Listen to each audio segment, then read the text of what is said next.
Bastante significativo. Quero saudar aqui a liderança da igreja, a pessoa do pastor Hércules, pela iniciativa de trabalhos como este. São trabalhos importantes para a vida da igreja, que trazem muita luz, muito auxílio e também muita ajuda na nossa caminhada da fé. E quero, obviamente, também parabenizar a igreja pelo empreendimento desse evento. Espero que Deus dê a vocês ainda muitos outros anos realizando eventos como este, para abençoar a igreja de nosso Senhor Jesus Cristo. Obrigado pelo convite que foi feito, e meu desejo é que esse tempo que vamos passar juntos aqui seja um tempo realmente significativo para todos nós. Meus irmãos, nós estamos tratando do tema sobre a defesa da fé. Já ouvimos algumas considerações aqui que dizem respeito aos aspectos da apologética. Existem outros elementos que nós precisamos tratar e algumas considerações que a gente também precisa fazer. E eu quero, antes do percurso que nós temos pela frente, eu quero falar para vocês sobre este percurso. Qual é o caminho que nós vamos tomar? Qual é o nosso itinerário nesses próximos minutos que vamos considerar aqui? Primeiro, o objetivo é nós falarmos um pouquinho sobre como estes livros que compõem o Antigo Testamento e como estes livros que compõem o Novo Testamento foram compilados ao ponto de termos hoje um elemento normativo, uma norma, um padrão que diz respeito à Bíblia. E entendendo também um pouco de como é que foi o processo para a inclusão de outros 7 livros que estão, por exemplo, na Bíblia Católico-Romana. Nós vamos considerar um pouco sobre esse aspecto. Além dessa questão da formação do cano bíblico, nós vamos pensar também um pouquinho sobre uma área do conhecimento que se chama crítica textual. Eu vou, à medida que a gente caminhar, meu objetivo é tornar claro esse trabalho e que trabalho também é esse. Quer dizer, não apenas mostrar o conceito, mas também mostrar na prática como é que isso ocorre, para que a gente então entenda algumas questões. E terceiro, que para mim é a parte mais importante, é a parte final, que são aquilo que eu chamo aqui de questões determinantes. O que isso tem a ver com a gente? Qual é a utilidade de saber sobre tudo isso? Não basta saber, precisa ter utilidade, né? Precisa ser prático, precisa ter algum desdobramento que a gente possa aplicar à vida. Então, o meu objetivo também é trabalhar com essas questões determinantes, tá bom? Então, nós vamos começar mexendo com a questão que diz respeito à formação do cânon bíblico. Entender um pouquinho sobre essa formação. Inicialmente, eu preciso dizer para você que quando a gente fala da formação do cânon bíblico, a gente não está falando de um processo que aconteceu em 10 anos, nem um processo que aconteceu em 100 anos. Foi um processo longo. E a gente não pode esquecer de um detalhe que é extremamente importante, é que você tem o Antigo Testamento como uma Bíblia judaica, que começou a ser escrita há pelo menos aí 3.200 anos, aproximadamente. Não dá para trabalhar com precisão quando a gente está falando de data. Data com relação a qualquer momento antes de Cristo, não dá para trabalhar com precisão. Mas em torno de 3.200 até 3.400 anos atrás, a Bíblia começou a ser escrita. E passou-se aí um bom tempo até que tivéssemos todos os livros que hoje compõem a Bíblia escritos. Um tempo que vai variando aí entre, 1.200 a 1.400 anos. Então é um longo tempo, como você pode perceber. São 1.200 a aproximadamente 1.400 anos em que o processo de formação ela foi se solidificando, embora isso só vai acontecer um pouco mais tardiamente. Então, os livros que nós temos na Bíblia hoje não foram nem sempre aceitos muito claramente dos serviços. Nem sempre. Aí nós vamos entender um pouquinho sobre isso aí. Mas antes da gente passar a entender esse processo, eu quero propor aqui um conceito de cânon para vocês. Tá? A gente precisa entender o que é um cânon bíblico, o que essa palavra representa. Você ouve falar, o que ela de fato representa. Bom, o termo cânon tem a sua origem na língua grega. O grego é canon também, cujo sentido é regra ou padrão. Essa palavra não é uma palavra que está ligada à religiosidade. Essa palavra originalmente não está ligada à fé judaica e nem mesmo à fé cristã. Essa palavra cânon, ela era utilizada para os juncos que cresciam em ambientes alagados e que eram usados para medir, que eram cortados para estabelecer a medida de alguma coisa, a extensão, a largura, que seria mais ou menos aquilo que hoje nós temos como trena, ou mesmo, a trena é um pouco mais sofisticada, né? O metro do pedreiro, se colocava ali, mas não apenas o metro do pedreiro, poderia ser também aquele instrumento que a gente conhece como nível, onde as pessoas também utilizavam para nivelar as coisas, não é? E é bem interessante isso, porque no passado eles tinham um instrumento para duas coisas, hoje a gente precisa de duas coisas para duas coisas. Então a gente teria que admitir que há mais tecnologia no passado que no presente. Se hoje precisamos de duas, eles precisavam só de uma, precisamos reajustar o nosso conceito de tecnologia. Mas o fato é que o cânon era um objeto retirado do cotidiano do povo e que servia para estabelecer um padrão na obra, padrão na construção, padrão de medida, seja de comprimento, de largura ou mesmo de altura. Mas essa palavra acabou sendo revestida de um sentido maior. E agora ele vai para o plano da fé judaica e também da fé cristã. E nesse caso, a palavra cânon, ela é utilizada como uma regra, ou mesmo como um padrão. Regra ou padrão, obrigado, irmão. Regra ou padrão. Uma regra que é estabelecida, um padrão que é estabelecido.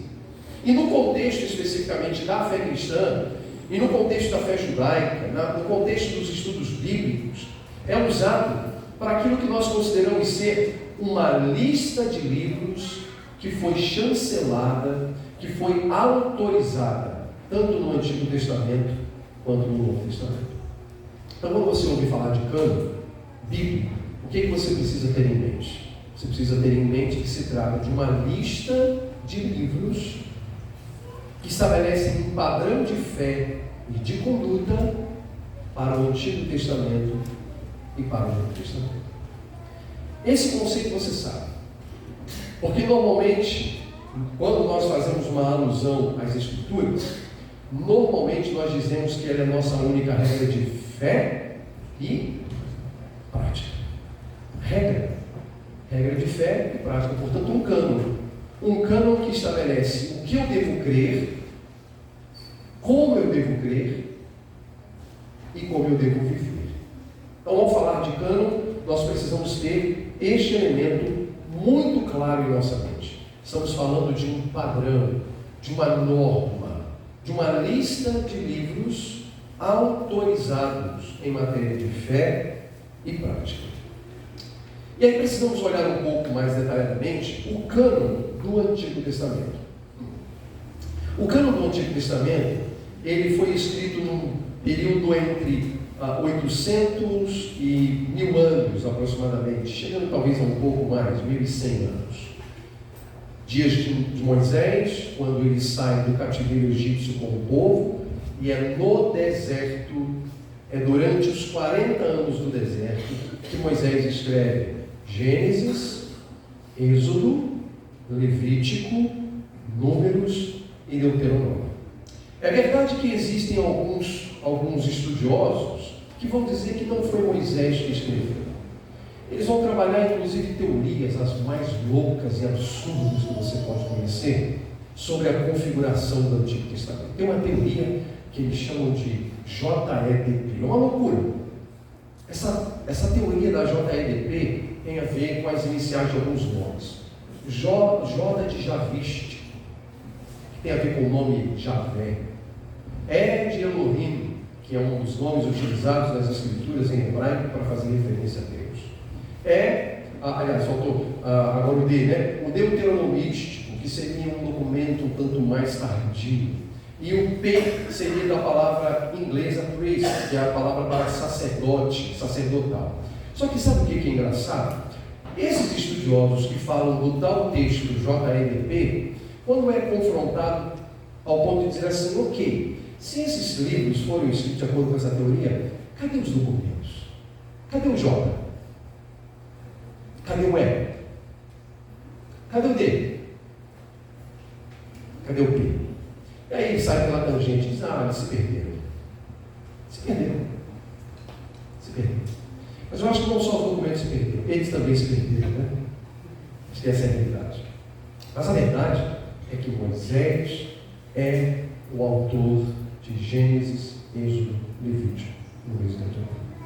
Mas o texto fala em Deuteronômio da morte de Moisés ou do desaparecimento de Moisés. Tudo bem, não tem problema nenhum.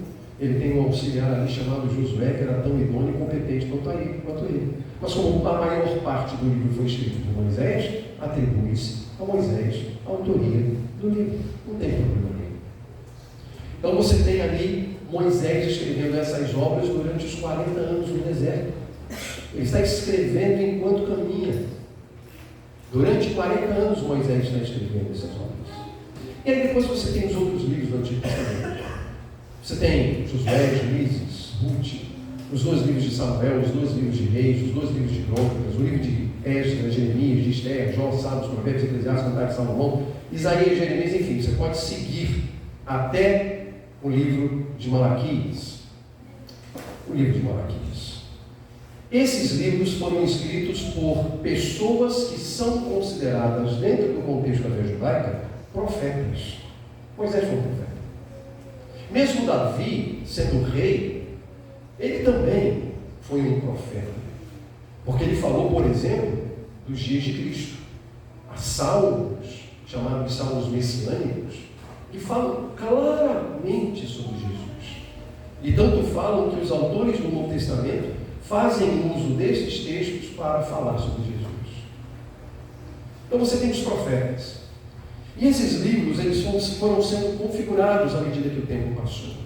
E na Bíblia hebraica, está aqui a Bíblia hebraica, né? Ela abre desse jeito aqui, tá? É ao contrário mesmo. Você lê da direita para a esquerda. Nós lemos da esquerda para a direita, mas a Bíblia hebraica, ela é lida da direita para a esquerda. E é bem interessante você saber se o indivíduo manja um pouquinho. Da Bíblia não lê. Se ele abrir desse jeito, ele não sabe. Ele não sabe. A Bíblia hebraica, né, eu tenho aqui, depois aqueles que desejarem poderão ver o texto, foi escrito aí num período de aproximadamente 1000 anos, para a gente arredondar, para facilitar. E o que basicamente era requerido, ou o que foi requerido ao longo do tempo, que qualificasse esses livros como um padrão, uma regra. Primeiro, ter sido escrito por um profeta. Um profeta. Segundo, ter sido escrito em hebraico predominantemente. Terceiro, ser aceito pela comunidade de Israel. 3 critérios.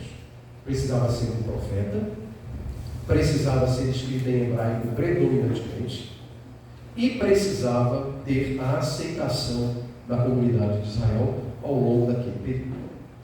E aí, na Bíblia hebraica, você vai encontrar os mesmos livros do Antigo Testamento de nossa Bíblia, e não com os acréscimos dos 7 livros católicos romanos.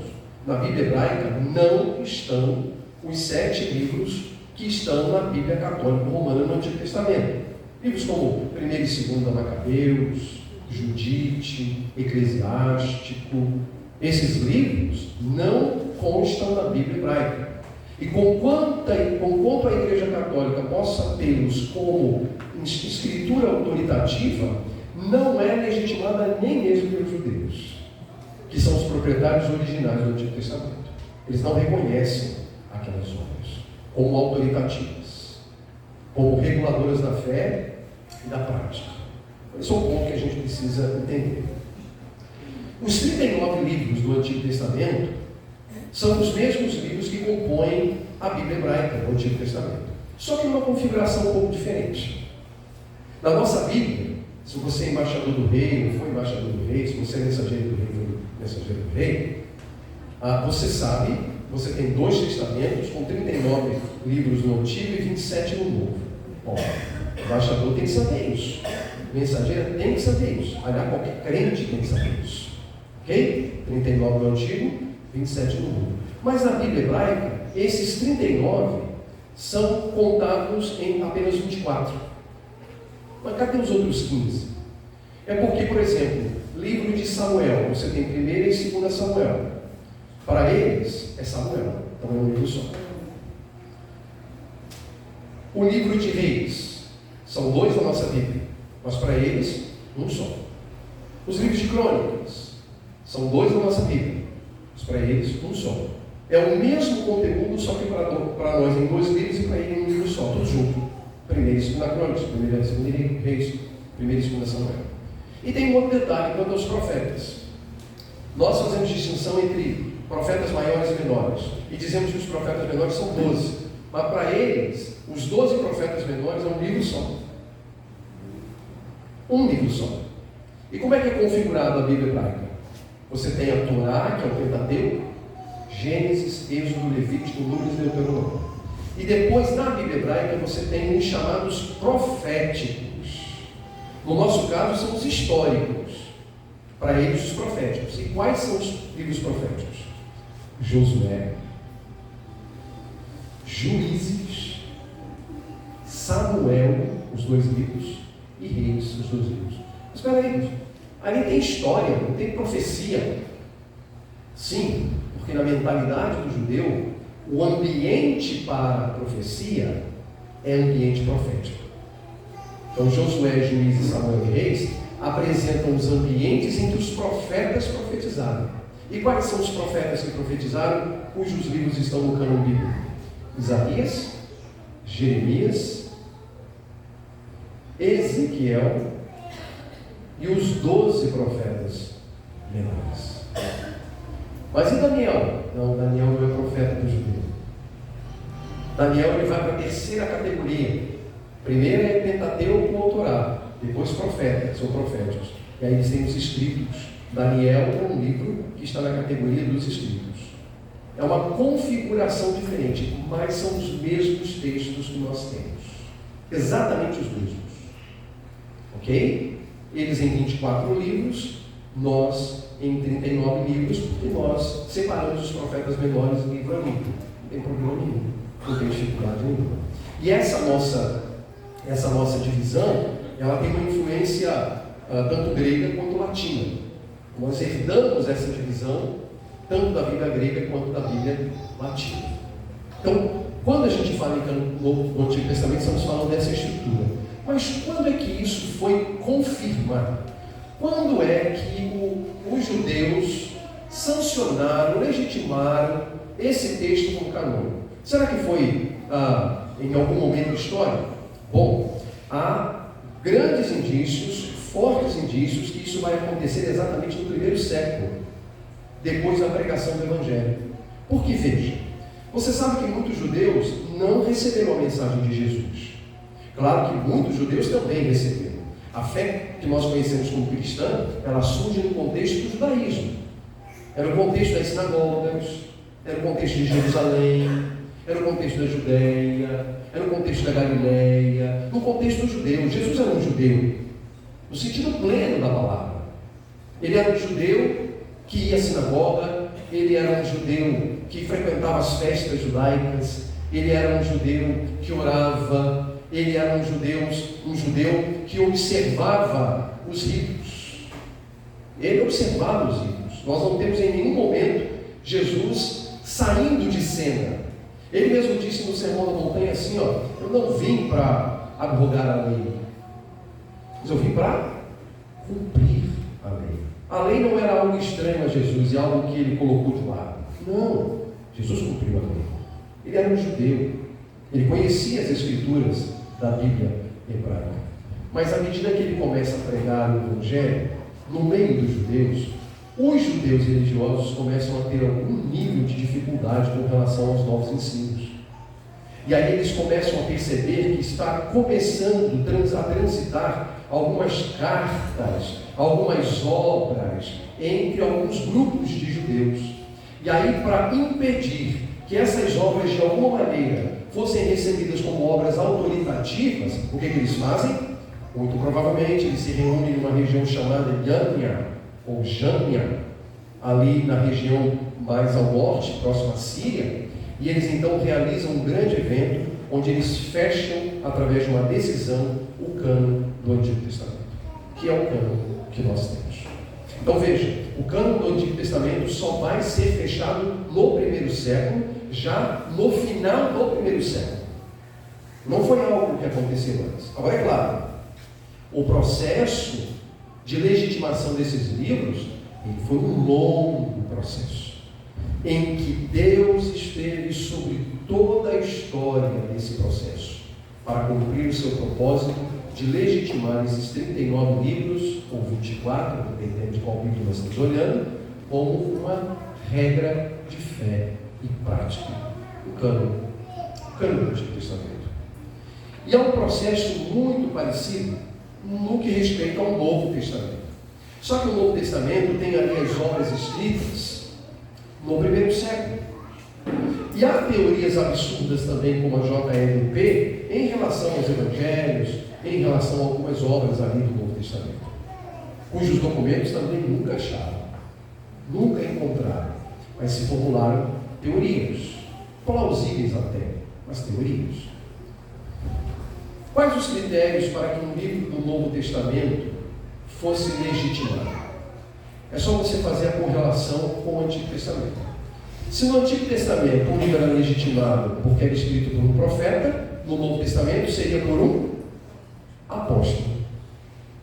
Se no Antigo Testamento a obra tinha que ser escrita predominantemente em hebraico, no Novo Testamento ela tinha que ser escrita em grego. Ok? E se no Antigo Testamento ela tinha que ter uma aceitação no movimento judaico, da comunidade judaica, no Novo Testamento ela precisa ter uma aceitação pela igreja. É o mesmo critério, o mesmo princípio. O mesmo princípio foi aplicado. E aí, nesse princípio, nós temos todos os livros do Novo Testamento, os 27 livros do Novo Testamento, que se divide, em evangelhos, histórico, epístolas, caso paulinas e gerais, e o Apocalipse. Esses livros foram todos elaborados no primeiro século por pessoas que andaram com Jesus, ou pessoas que não andaram com Jesus, mas foram supervisionadas por pessoas que andaram com Jesus. Por que eu digo isso? Lucas escreve o Evangelho e escreve Atos. Ele era apóstolo? Não. Lucas não é um dos 12. Mas quem está do lado de Lucas para escrever o Evangelho de Lucas e o livro de Atos dos Apóstolos? Muito provavelmente o apóstolo Paulo. Marcos não era um apóstolo, o que escreveu o Evangelho. Mas quem é que está ao lado dele para supervisionar a elaboração do Evangelho? Pedro. Então não eram apóstolos, mas estavam sob a supervisão dos apóstolos. Estavam sob a supervisão dos apóstolos. E aí, eles escreveram então o Novo Testamento em língua grega. Se você não consegue ver o hebraico, dificilmente vai conseguir ver o grego. Na mesma Bíblia, Então, se você abre aqui é hebraico, mas se você abre aqui é grego, Então, você tem aqui a Bíblia toda em hebraico e grego, que foram as línguas que aprove a Deus se dar a conhecer aos homens, se dar a conhecer ao mundo. E aqui, meus irmãos, há um ponto extremamente importante que a gente não pode ignorar. A elaboração desses textos, a elaboração da Bíblia, dos livros da Bíblia, não foi um movimento humano, ou apenas humano. Não foi. Não foi algo que alguns homens empreenderam fazer por si mesmos. Não foi. As Escrituras, elas são frutos de uma obra impressionante que Deus realizou na história. Que obra foi essa? A obra de Deus se dar a conhecer aos homens. À medida que o tempo foi passando, Deus foi se dando a conhecer. Ele foi revelando algo de si mesmo aos homens. Então ele revela coisas a Adão, claro. A Noé, claro. A Abraão, claro. A Moisés, sem dúvida. A Josué, sem dúvida. Ele revela coisas a Davi, sem dúvida. Ele revela coisas a Salomão, sem dúvida. Ele revela coisas aos filhos de Asaf, sem dúvida. Ele revela coisas aos profetas, Isaías, Jeremias, Ezequiel, dos 12 profetas menores, sem dúvida. Deus se dá a conhecer. A revelação é uma iniciativa divina. Deus toma a decisão de se dar a conhecer. É a grande e eterna verdade de que na fé, tanto judaica quanto cristã, e não dá para separar neste momento, é Deus quem toma a iniciativa de se dar a conhecer. É Deus quem vem a nós. É Deus quem se revela a nós. Porque se dependesse de nós mesmos, nós jamais conseguiríamos acessar o Senhor. Então é uma iniciativa divina, onde Deus se dá a conhecer. Ele se revela. Ele revela os seus atributos. Ele revela a sua vontade. Ele revela a sua natureza. Ele revela os seus propósitos. E ele capacita homens por meio da inspiração para tomar esta revelação e lavrá-la. Então, os textos que nós temos nas Escrituras não é fruto da mentalidade humana apenas. Há o trabalho humano, mas sob a poderosa supervisão e inspiração divina. E a grande prova de que este não é um livro qualquer é que talvez de todos os livros, de todos os tempos, foi o mais perseguido, o mais queimado, o mais preterido, mas ele está aí, porque se trata da palavra de Deus. A palavra de Deus. O mesmo Deus que não apenas se deu a conhecer e inspirou homens, mas que ao longo da história vem iluminando os seus servos, iluminando durante a história da igreja para a compreensão adequada do texto bíblico. Há um lastro de iluminação. Às vezes eu tenho a sensação que quando a gente fala de iluminação, eu vou usar aqui uma imagem, muita gente tem em mente aquele negócio meio Chico Xavier. Sabe o que é? O cara bota a mão assim, Senhor, vem, fala comigo, vem. Não é isso. Não funciona assim. Você não está sozinho. Não é você que determina o sentido. Você tem 2000 anos de história em que a igreja vem dando sentido às Escrituras. Você não pode ignorar o que foi dito no passado. O grande perigo das falsas igrejas hoje, das heresias, é que eles sempre surgem com uma novidade. Olha, eu descobri um negócio na Bíblia. Eu descobri um negócio aqui, vê se não é legal. Aí o cara fala o negócio, aí tem o outro lá que diz, poxa, isso é legal demais. É um cego guiando o cego. E os dois vão cair no precipício. Isso que a Bíblia diz. Então veja, é um processo em que Deus tem o controle. Deus está sobre todas as coisas. Ele revela, Ele inspira, Ele ilumina, para que a coletividade interprete. Não é isso que a Bíblia diz? Que nenhuma profecia da Escritura, nenhuma é de particular interpretação. Não é nem do pastor Hércules, não é minha, não é de ninguém. É a igreja sob a supervisão do Espírito que legitima ou não a verdade do Evangelho. Então a igreja precisa ser instruída na verdade, para que ela tenha a verdade como elemento para guiar todas as coisas. E aí, com o processo histórico, somente lá pelo 3º e 4º séculos, é que na verdade há uma determinação e uma clareza de quais livros deveriam compor o Novo Testamento, que são os 27 livros que nós temos. Então veja, não foi uma decisão de assembleia sem processo. Foi, na verdade, um longo processo histórico, tanto para o Antigo Testamento quanto para o Novo Testamento, para legitimar os 66 livros que hoje temos nas Escrituras. Com relação aos 7 livros católicos romanos, o que a gente precisa entender é que eles foram agregados à Bíblia do Antigo Testamento no contexto da Contra-Reforma. Eles foram legitimados na Contra-Reforma. A Contra-Reforma foi a reação católica à Reforma Protestante. Eles realizam ali o primeiro Concílio Vaticano, né? O Concílio de Trento, desculpa, eles realizam ali o Concílio de Trento, e no Concílio de Trento eles tomam a decisão de incluir esses 7 livros. Por quê? Porque existiam alguns dogmas da Igreja Católica que não poderiam ser chancelados pelos 66 livros. Então, 7 desses livros vêm para a Bíblia Católica para chancelar doutrinas como purgatório, limbo, doutrinas que os outros 66 livros não reconhecem, mas eles precisavam de um elemento que autorizasse essas doutrinas. E onde eles vão encontrar isso? Nos 7 livros que são colocados no Antigo Testamento. Lembrando que esses 7 livros foram acrescentados cerca de 1.200 anos depois que o cânon da Bíblia foi fechado.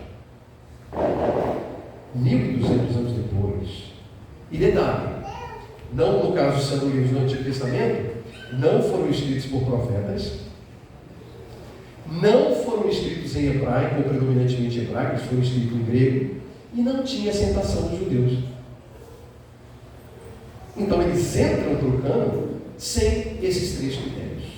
Por isso que nós, cristãos, evangélicos, não reconhecemos os 7 livros da Igreja Católica Romana, porque eles não fizeram parte do processo, do adequado processo de reconhecimento. Ok? Isso é o que eu tinha para falar sobre cânon. Se você tiver alguma pergunta, posteriormente você pode fazer o pastor Hércules. Não, brincadeira.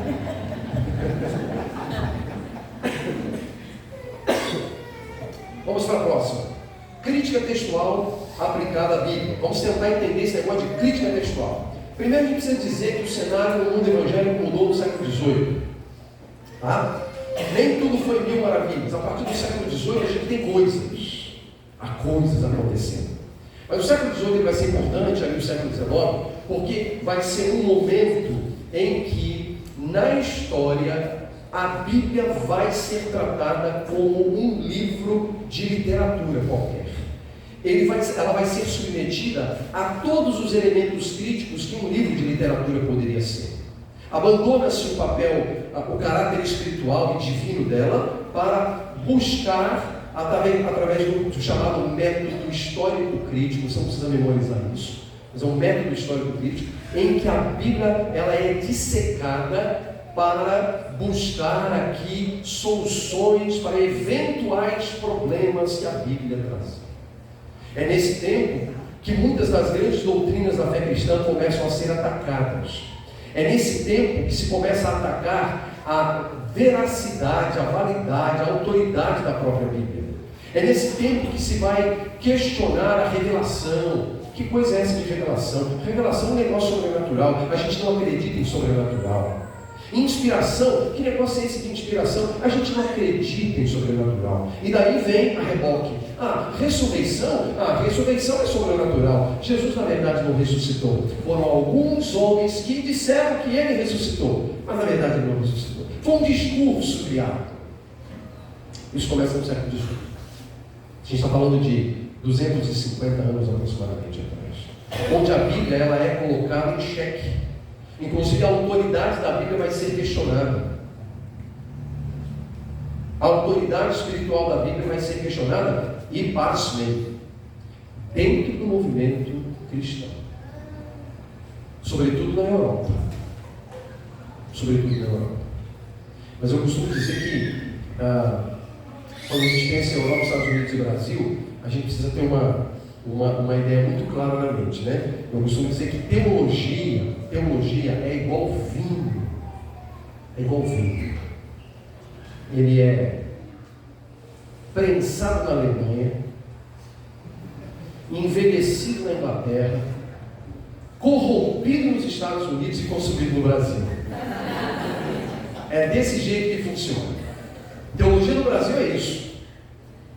É igual vinho. Então tudo que começa lá vai chegar aqui. Não é à toa que você deve conhecer pessoas que pensam exatamente assim.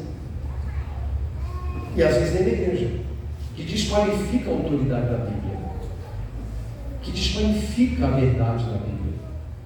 Mas nem sempre foi assim. Isso ocorreu por causa do chamado método histórico crítico, e que se desdobrou para o contexto do século XX e que chegou, portanto, até hoje. A crítica textual, portanto, é uma metodologia complexa. Ela tem muitas coisas. Ela é complexa. Por exemplo, eu tive, se eu não me equivoco agora, ali nos anos de 2012, 2013, eu estive dentro da UFRJ, fazendo pesquisas, dentro da minha outra formação, que é a área de linguística, né, formado em letras. Eu estava no programa de mestrado da UFRJ, claro, na minha área de linguística. E eu fui fazer uma disciplina de crítica textual. Só que era uma disciplina de crítica textual não ligada à Bíblia. Era a crítica textual ligada a cartas de comércio em língua portuguesa no século XVII. Então, nossa tarefa era pegar essas cartas de comércio que estão lá depositadas no museu, né, na Biblioteca Nacional. Então, a gente levava cópias facsímile desse material, e ali a gente trabalhava com lupa para tentar identificar a grafia da pessoa, para tentar identificar a letra. Eles usavam muitas siglas, muitos elementos, então a gente fazia um trabalho de lupa. Eu ficava lá igual louco, tentando decodificar. A gente fazia um trabalho de decodificação primeiro. Depois que você decodificava, você transliterava, ou literalizava, para então você saber o que na verdade estava sendo tratado ali no texto. Né? E é óbvio que eu levei uma boa vantagem, porque eu trouxe isso do campo da Bíblia. Né? Então, a crítica textual, ela é investigativa. Ela é investigativa.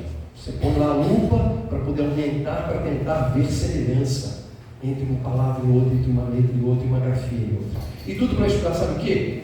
Como é que eles faziam o futuro no texto? Como é que funcionava o futuro na época, né? No texto? Foi uma experiência boa. E aquilo me deu uma vantagem de perceber e de entender essas dinâmicas da crítica textual. E em termos de conceituação, a crítica textual é também chamada de equidótica. Esse é um outro nome, tá? Você não precisa gravar isso aí. É a ciência que lida com textos manuscritos ou impressos antigos, com vistas a restaurar a sua forma original e fidedigna. Ok? O objetivo da crítica é restaurar de forma original e fidedigna. E o que acontece nesse momento? Você já tem a Bíblia, não tem? No século XVIII a gente já tem a Bíblia. A Bíblia em alemão, a Bíblia em inglês, a Bíblia em latim, a Bíblia em português, a gente já tem. Está lá. João Ferreira de Almeida já tinha feito boa parte da tradução e depois foi terminado ali pelo seu sucessor. Né? Então você já tem a Bíblia. Mas agora você tem a crítica textual, que vai lidar com as descobertas arqueológicas de manuscritos, que, por exemplo, acharam lá na comunidade de Qumran, né? lá no sul de Israel, e outros documentos que foram encontrados ali na região da Síria, na região do Irã, na região do Iraque, na região da própria Palestina, da Judéia. E aí eles vão começar a fazer esses cruzamentos de informações para verificar a veracidade do texto que já existia. Será que não tem problema? Será que aquilo que eles acharam, na verdade, não contradiz alguma coisa que estava escrito na Bíblia? É a pergunta que normalmente as pessoas fazem. Então a crítica textual se ocupa com isso, de tentar verificar o texto bíblico. O texto bíblico. Eu lembro, inclusive, que a imprensa bíblica brasileira, na finada Juerp, né? Finada Juerp, que era uma casa de publicações dos batistas até ali no início dos anos 2000, eles haviam publicado a chamada versão revisada. E aí foi um choque que eles fizeram, porque eles inovaram, tirando o rodapé de onde estava e colocando no centro, no meio da Bíblia. Então as notas todas de textos bíblicos, eles colocaram no centro. Ficou bonito, esteticamente ficou bonito. Mas tinha um problema. Lá no final, no rodapé, dependendo do texto, eles escreviam assim, não constam dos melhores manuscritos. E sabe qual é a pergunta que as pessoas começaram a fazer?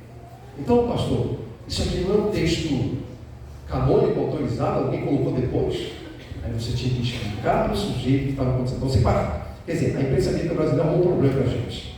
A Juerp arrumou um problema para a gente. né? Naquela época. Não consta dos melhores manuscritos. O que são os melhores manuscritos? Quem decide quais são os melhores manuscritos? O método histórico crítico se ocupou com isso. E reverberou até os nossos dias, porque até os nossos dias a gente tem esse tipo de coisa. Então se ocupa com esses pontos.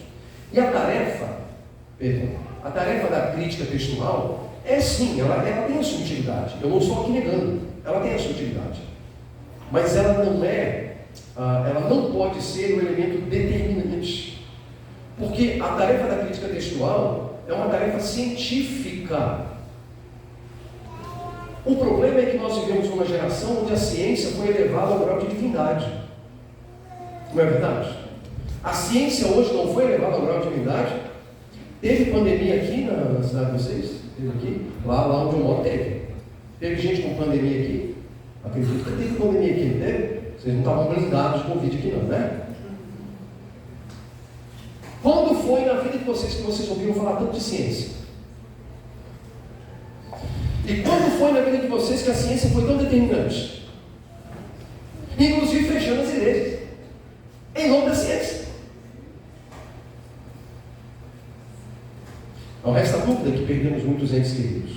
Não temos dúvidas. Perdi amigos. Eu não tenho dúvidas disso. Familiares de alguns dos meus irmãos em Cristo. Eu não tenho dúvida disso. Eu não tenho dúvida de que muita família ainda está sofrendo até hoje por conta desse tempo tão difícil e tão triste que nós vivemos. Mas a minha crítica é que para muitos de nós estávamos muito mais com medo da morte por causa da ciência do que o próprio Deus que tem a vida nas mãos.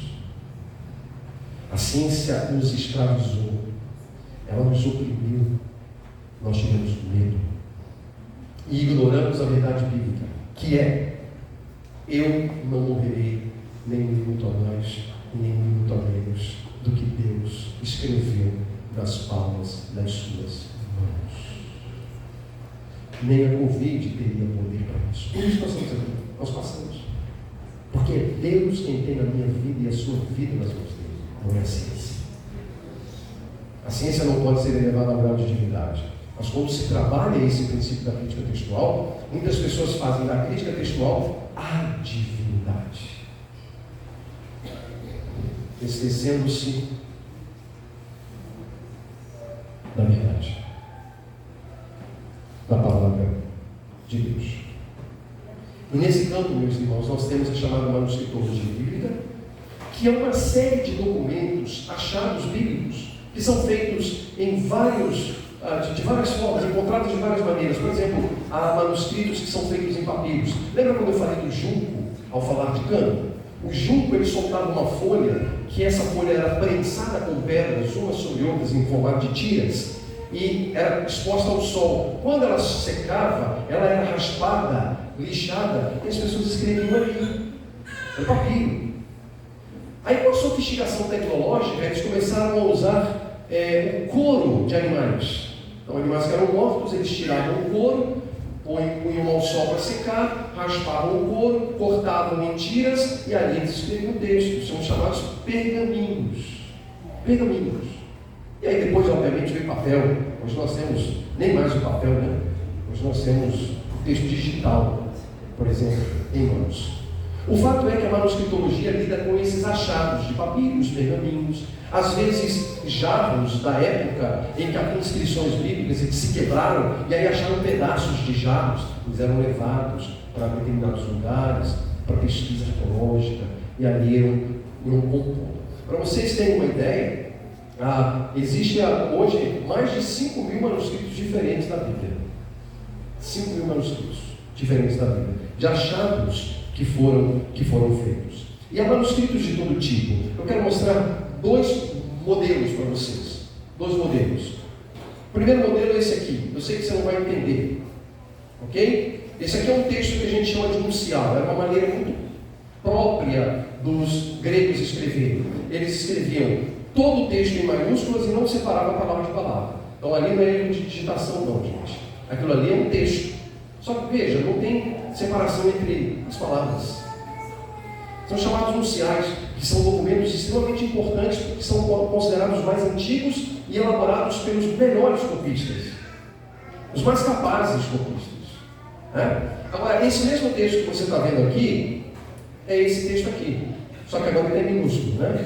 Sei que não está dando para você ver, mas é um texto grego, um texto especificamente de João 1:1. O texto de cima é também o texto de baixo, é o mesmo texto, João capítulo 1, versículo 1. Então, manuscritos de toda espécie foram encontrados. Ambos ali estão em grego, eu não coloquei em hebraico, poderia ter colocado, mas apenas a título de exemplo do que acontece dentro do Novo Testamento. É aquela língua que aprove a Deus escrever. Depois você pode pegar, permito que você me devolve. Permito que você olhe a Bíblia e verifique aqui tanto o texto grego quanto o texto hebraico. E foram encontrados muitos manuscritos. Mas sabe o que é mais interessante? As descobertas bíblicas. Todas as descobertas bíblicas. Todas. Não alteram qualquer questão doutrinária na vida da igreja. Tudo o que a igreja crê está chancelado no texto.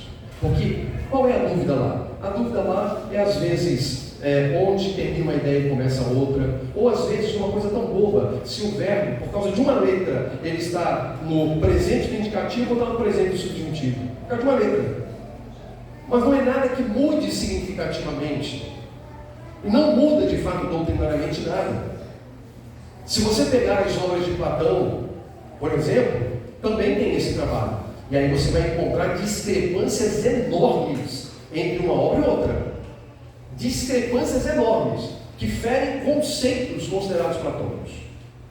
E aí, você pode ter uma versão de uma obra de Platão que é meio apócrifa, que talvez não tenha sido ele que escreveu. Mas no caso da Bíblia, não há mudança que altere o teor da Escritura, que altere o teor da doutrina, que ensine uma coisa diferente. E são mais de 5.000 manuscritos diferentes, espalhados predominantemente na Europa e nos Estados Unidos. E aí eu caminho para o final, para a parte que mais me interessa, parte prática, que são questões determinantes para mim. A primeira pergunta é: diante disso tudo, podemos confiar na composição dos livros da Bíblia? Será que nós podemos levar a sério as composições desses livros, ou a composição deste livro? Será que de fato este livro aqui é uma regra autoritativa em matéria de fé e prática? Será que eu preciso levar a sério o que está escrito aqui? Bom, a primeira coisa que eu preciso te dizer: a resposta que eu lhe darei é uma resposta que está circunscrita àqueles que foram circuncidados de coração. O que eu vou dizer agora não tem aplicação para quem não é crente em Cristo. O que eu vou dizer agora não tem aplicação para quem não está em Jesus. O que eu vou dizer agora não tem aplicação para quem é incrédulo. Tem aplicação para quem crê, para quem está em Cristo. E não é uma fé louca, não é uma fé sem sentido, é uma fé consubstanciada pela verdade e demonstrada historicamente nas vidas de todos aqueles que nos antecederam e em nossas vidas também, porque aqueles que sofreram as intervenções divinas para a salvação sabem do que eu estou falando. Podemos confiar na composição dos livros da Bíblia? Sim, podemos e devemos. A Escritura é a nossa única regra de fé e prática. Dela deriva a verdade, nela está a verdade e ela guia a nossa vida.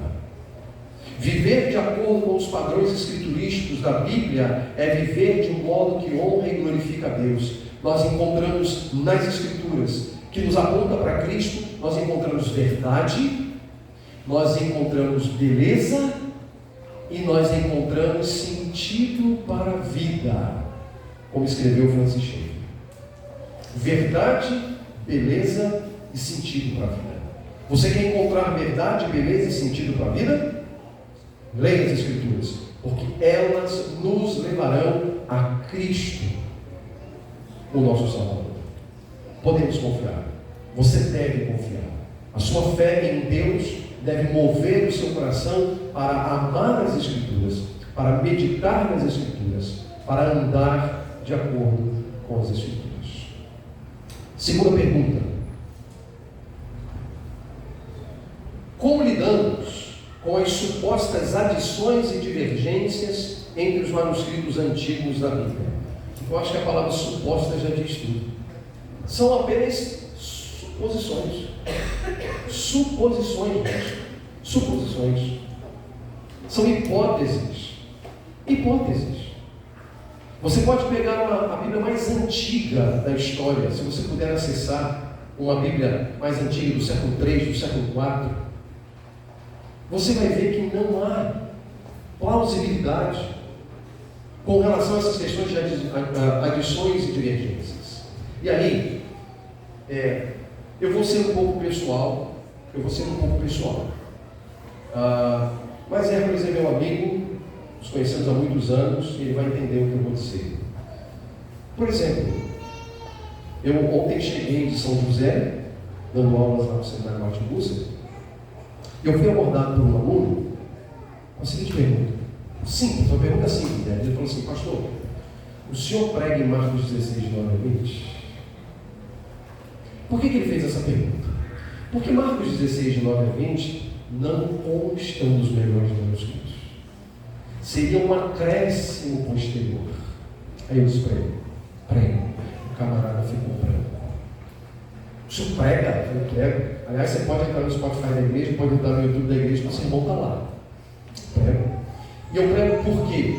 Porque a desconfiança de Marcos 16, 9 a 20 começa no século XVIII, no momento histórico crítico. Porque até aquele momento não houve qualquer questionamento durante 1800 anos.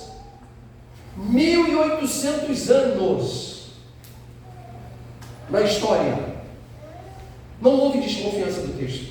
Aí surge um grupo de estudiosos que nem crentes eram, e não eram mesmo. Colocam a Bíblia no mármore branco gelado e vão dissecar a Bíblia e vão dizer: bom, esse texto aqui não é um texto inspirado. A pergunta que eu faço é: um não crente, coração incircunciso, tem condições de dizer que é inspirado, que não é inspirado? Eles não conhecem isso, eles não sabem disso. Não sabem. Então eu disse para ele: eu prego. E não prego só isso, não. Prego 8:53 a 9:1 lá de João. Não tem texto bíblico que eu não pregue, porque eu tenho um lastro histórico que comprova a veracidade desses textos. Eu prego, porque ela é a bendita palavra de Deus. Então, como é que lidamos com as supostas adições e divergências? Ignoramos, porque são supostas, são suposições. E não há divergências entre os manuscritos. Uma pessoa séria, honesta, que estuda manuscritologia, sabe que não há divergências. Não há divergências. E meus irmãos, eu termino dizendo que, para mim, essa é a grande evidência de que, quando nós lemos nas Escrituras que aquele que começou a boa obra levará adiante essa obra, e embora Paulo, o apóstolo, utilize isso no contexto da salvação, eu sei que o contexto é a salvação, mas eu posso aplicar o princípio para a Bíblia. Aquele que começou é a que a preserva e a que a manterá pelos séculos dos séculos. Então nós temos entre nós a palavra de Deus. Amemos essa palavra. Obedeçamos a Deus através da sua palavra. Lembrando que será esta palavra que nos julgará no dia final. Deus abençoe vocês. Obrigado pela paciência. E acho que a gente se vê daqui a pouco.